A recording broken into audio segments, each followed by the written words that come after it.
pero a estas horas sería tu mujer. Vamos, vamos, golondrina. ¿Eh? Ya le diré yo al médico que te pague, Pero que mujer. lo haga pronto, porque si no, se lo digo a su mujer. Eso no, golondrina, eso no. Pero si es que necesito el dinero, si es que se lo tengo que dar al señor cura. ¿Al cura? Al cura no le darás un céntimo, ¿eh? ¿Pero por qué? A mí no me chilles, no te pongas así. Eso es un comunista como una casa y solo se le dará dinero para que tome el tren para Moscú. ¿Entendido? Pobrecito, tan joven. El otro día, mira, desde que se cayó aquel tormentón, que se cayó el tejado de la iglesia, cuando llueve, caen unos goterones así de gordos. El otro día le vi tan triste que me invité a ir a casa, pero no quiso. Entonces yo le dije, no se preocupe, que yo me las arreglaré para sacar dinero y solucionar el problema del tejado.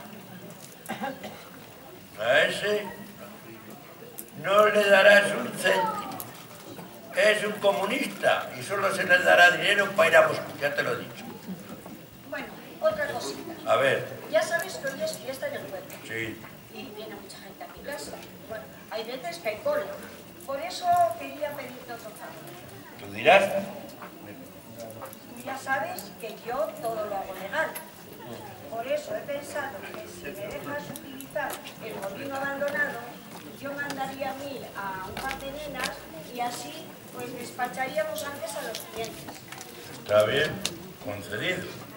Pero oye, ojo, sin escándalos y sin que nadie lo sepa, ¿eh? ¿Sabes aquello que dice el refrán? Si no puede ser casto, sé cauto. Eso, pobre. Bueno, y ahora, golondrina, escúchame. Vamos a ver. Yo anoche estuve en tu casa, ¿verdad? Anoche en mi casa, pero qué día. No estuve en tu casa con alguna de tus nenas. No, por supuesto que no. No me mientes.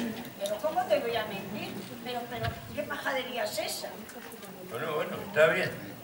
Vete, tranquila. Bueno, pues, muchas gracias por todo, señor alcalde. Adiós. Escucha un momento. Dile al chico del médico que o acogina lo que debe o le digo a su mujer que deje de comprarle calzoncillos amarillos. Lo diré. Bueno, Adiós. Oh, Luzara, dije, la golondrina.